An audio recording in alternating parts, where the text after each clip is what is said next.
Everyone, स्वागत है आपका हमारे चैनल एसपी स्पार्क में। दोस्तों, आज की इस वीडियो में फिर से 20 इंपॉर्टेंट क्वेश्चन लेके आए हैं जो आपके लिए बिहार पुलिस के लिए काफ़ी फायदेमंद होने वाला है। तो चलिए वीडियो स्टार्ट करने से पहले यदि आप हमारे चैनल पर हैं तो हमारे चैनल को सब्सक्राइब जरूर कर लीजिए और साथ में बेल आइकन को प्रेस करके नोटिफिकेशन को ऑल कर दीजिए ताकि हमारे सारे वीडियो और नोटिफिकेशन सबसे पहले आपके पास पहुँचे। तो चलिए वीडियो को स्टार्ट करते हैं।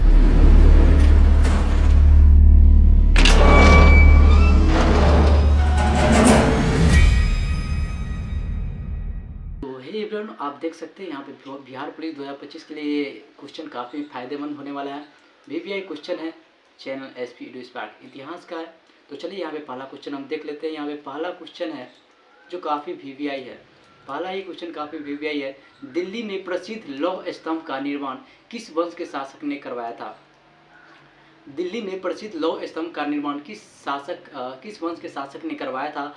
ऑप्शन में है गुप्त वंश, पल्लव वंश, मौर्य वंश और पुष्यभूति वंश। तो इसका सही उत्तर क्या हो जाएगा दोस्तों? गुप्त वंश। गुप्त वंश के शासक ने प्रसिद्ध लौह स्तंभ का निर्माण करवाया था। गुप्त वंश के शासक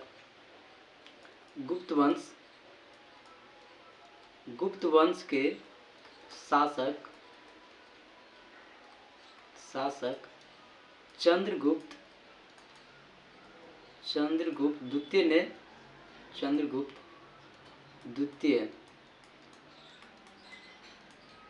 द्वितीय ने इसका निर्माण करवाया था। इसको आप याद कर लीजिए, ये काफ़ी वीवीआई प्रश्न है। तो चलिए अगला प्रश्न हम देख लेते हैं। 2 नंबर प्रश्न है, निम्नलिखित में से किस विश्वविद्यालय की स्थापना पाल शासकों ने करवाया था? निम्नलिखित में किस विद्यालय का स्थापना पाल वंश के शासकों ने करवाया था? ऑप्शन में नालंदा विश्वविद्यालय, ऑप्शन बी में है विक्रमशिला, ऑप्शन सी में है तक्षशिला और ऑप्शन डी में क्या है? वल्लभी। तो इसका सही उत्तर क्या हो जाएगा? इसका सही उत्तर हो जाएगा विक्रमशिला। ये काफ़ी बढ़िया क्वेश्चन है। इसका सही उत्तर क्या हो जाएगा? विक्रमशिला हो जाएगा। इसका सही उत्तर क्या हो जाएगा? विक्रमशिला।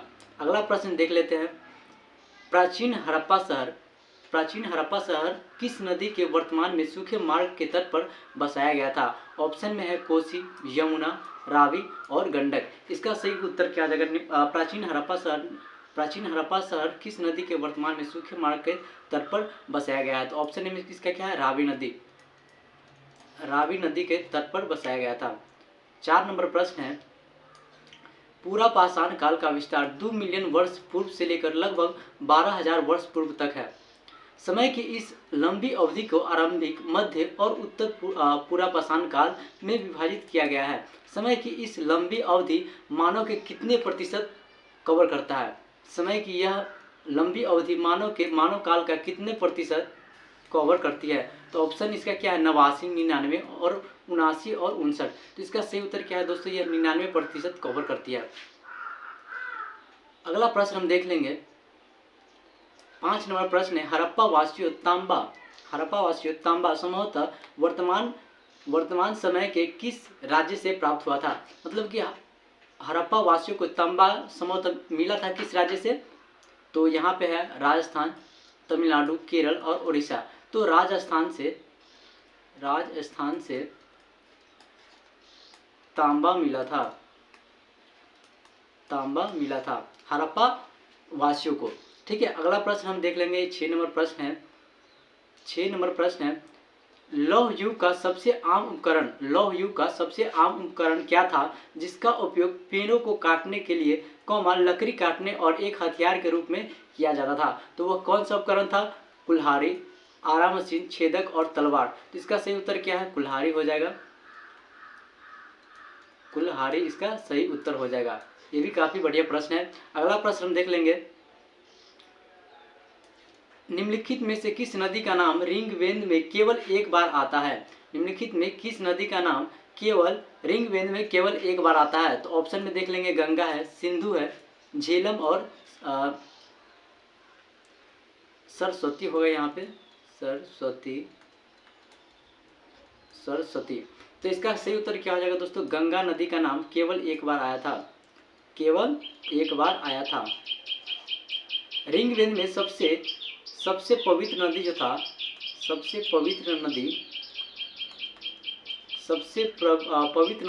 वो क्या था? सरस्वती नदी था सबसे पवित्र नदी था और सबसे महत्वपूर्ण नदी था,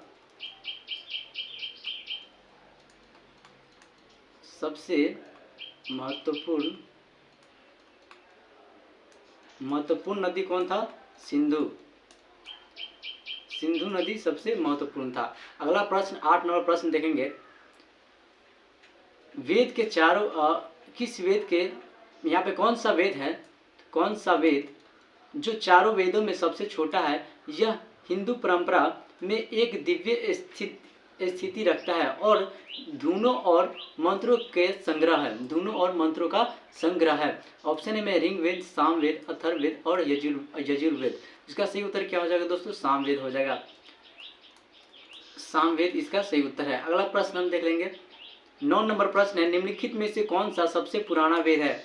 इसको आप जानते होंगे कौन सा वेद सबसे पुराना वेद है। ऑप्शन में आप देख लीजिए, सामवेद है, ऋग्वेद, अथर्ववेद और यजुर्वेद।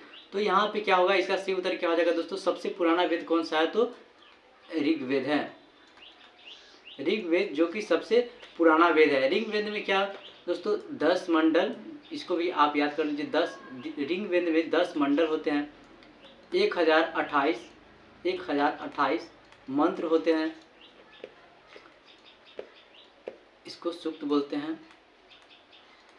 1028 क्या है? सूक्त होते हैं और 10,580 ऋचाएँ होती है, ऋचाएँ होती है। इसको भी आप अच्छे से याद कर लीजिए। अगला प्रश्न 10 नंबर हम देखेंगे। निम्नलिखित में से कौन सा पुरातात्विक स्थल वर्तमान भारत में नहीं है? निम्नलिखित में कौन सा पुरातात्विक स्थल वर्तमान भारत में नहीं स्थित नहीं है? तो क्या है? हलूर, महागड्ढा, मेहरगढ़ और चिराग। तो इसका सही उत्तर क्या हो जाएगा दोस्तों? इसका सही उत्तर हो जाएगा यहाँ पे मेहरगढ़, मेहरगढ़, जो कि ये कहाँ पे स्थित है दोस्तों? बलूचिस्तान,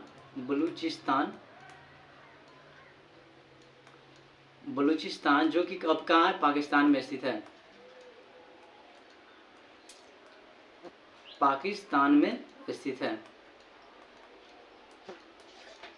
और ये हुलूर जो है, हुलूर कहाँ पे स्थित है? तो ये कर्नाटक में स्थित है, कर्नाटक में स्थित है।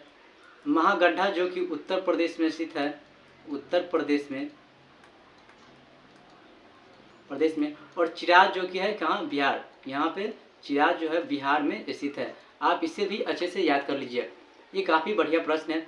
अगला प्रश्न 11 नंबर प्रश्न है। वेदों में सबसे पुराना वेद ऋग्वेद है, जिसकी ऋचाएँ लगभग कितना वर्ष पहले हुई थी? जिसकी रचना, ऋचाएँ बोल रहे हैं रचना, जिसकी रचना लगभग कितना वर्ष पहले हुई थी? ऑप्शन में है 2500 वर्ष, ऑप्शन बी में है 3500 वर्ष, सी में है 2000 वर्ष और डी में कितना है? 5000 वर्ष। तो ऋग्वेद की स्थापना हुई थी, मतलब कि उसकी जो रचना हुई थी वो 3500 वर्ष पहले हुई थी। ऋग्वेद की रचना 3500 वर्ष पहले हुई थी। ये भी काफ़ी बढ़िया प्रश्न है। 12 नंबर प्रश्न है, कौन सा शहर कच्छ के रण पर खादिर बेद पर स्थित था, जहां ताज़ा पानी और उपजाऊ मिट्टी था? कौन सा वो शहर था? ऑप्शन में आप देख लीजिए यहाँ पे, हड़प्पा, लोथल, मोहनजोदड़ो और धौलावीरा। तो कौन सा शहर था? तो वो धौलावीरा था, धौलावीरा था। 13 नंबर प्रश्न है, सिंधु घाटी सभ्यता के निम्नलिखित में से किस स्थल पर महास्नानागार की खोज की गई थी? सिंधु घाटी सभ्यता के निम्नलिखित में से किस स्थल पर महास्नानागार की खोज की गई थी? तो ऑप्शन में आप देख लीजिए, बनावली है, मोहनजोदड़ो, लोथल और कालीबंगा। ऑप्शन बी इसका बिल्कुल सही उत्तर है, मोहनजोदड़ो में स्थित था, मोहनजोदड़ो स्थल पे स्थित था। 14 नंबर प्रश्न है, हड़प्पा कालीन स्थल रंगपुर वर्तमान भारत के किस राज्य में स्थित है? हड़प्पा कालीन स्थल रंगपुर वर्तमान के किस राज्य में स्थित है? ऑप्शन में राजस्थान, गुजरात, हिमाचल प्रदेश और हरियाणा। तो रंगपुर जो है, रंगपुर वर्तमान के गुजरात राज्य में स्थित है, गुजरात राज्य में स्थित है। अगला प्रश्न है 15 नंबर, वेद ऋषि कपिल का संबंध भारतीय दर्शन के किस संप्रदाय से था? वेद ऋषि के कपिल का संबंध भारतीय दर्शन के किस संप्रदाय से था? ऑप्शन में है न्याय, वैशेषिक और सांख्य और मीमांसा। इसका सही उत्तर हो जाएगा सांख्य से संबंधित था, सांख्य संप्रदाय से संबंधित था। यहाँ पे 16 नंबर प्रश्न है, प्राचीन शहर लोथल जो कि एक प्राचीन पुरातात्विक स्थल के रूप में प्रसिद्ध है, भारत के किस राज्य में स्थित है? ऑप्शन में है राजस्थान, ऑप्शन बी में महाराष्ट्र, ऑप्शन सी में पंजाब और ऑप्शन डी में क्या है गुजरात। इसका सही उत्तर क्या हो जाएगा दोस्तों? लोथल नदी भी किस राज्य में स्थित है? गुजरात राज्य में स्थित है, गुजरात राज्य में स्थित है। इसको भी आप अच्छे से नोट करके याद कर लीजिए। 17 नंबर प्रश्न है, ऋग्वेद में कितने सूक्तों का संग्रह है? ऋग्वेद में कितने सूक्तों का संग्रह है? कितने सूक्तों का संग्रह है? तो यहाँ पे आप देख लीजिए, एक 1078 है, 1028, एक 1152 और इतना है 1124। इसका सही उत्तर क्या हो जाएगा दोस्तों? 1028। ऋग्वेद में कितने हैं सूक्तों की संख्या? तो 1028 है। 18 नंबर प्रश्न है, निम्नलिखित में से किससे नाट्य शास्त्र का रचयिता माना जाता है? किससे नाट्य शास्त्र का रचयिता माना जाता है? तो शंकर, ऑप्शन में है शंकर, बी में है विष्णु, सी में है राघव और डी में क्या? भरत मुनि। तो भरत मुनि को क्या नाट्य शास्त्र का रचयिता माना जाता है। 19 नंबर प्रश्न यहाँ पे हम देख लेते हैं, ये भी काफी महत्वपूर्ण है। निम्नलिखित में से कौन सा प्राचीन ग्रंथ जिसका श्रेय ऋषि व्यास को जाता है, प्राचीन भारत का एक प्रमुख महाकाव्य और इसमें 18 पर्वों मतलब पुस्तकों में 1,00,000 छंद है, 1,00,000 छंद है। तो किसमें है? तो ए में है ऋग्वेद, बी में है रामायण, सी में है अर्थशास्त्र और डी में क्या है? महाभारत। इसका सही उत्तर क्या हो जाएगा दोस्तों? महाभारत, महाभारत। ये भी काफी बढ़िया प्रश्न है। 20 नंबर प्रश्न है, ऋग्वेद के मंत्रों के समूह को क्या कहा जाता है? यानी ऋग्वेद के मंत्रों का समूह क्या कहलाता है? ये भी काफी बढ़िया क्वेश्चन है। ऑप्शन में है सूक्त, सूत्र, यामी और अध्याय। तो ऋग्वेद में मंत्रों के समूह को क्या कहा जाता है दोस्तों? सूक्त कहा जाता है,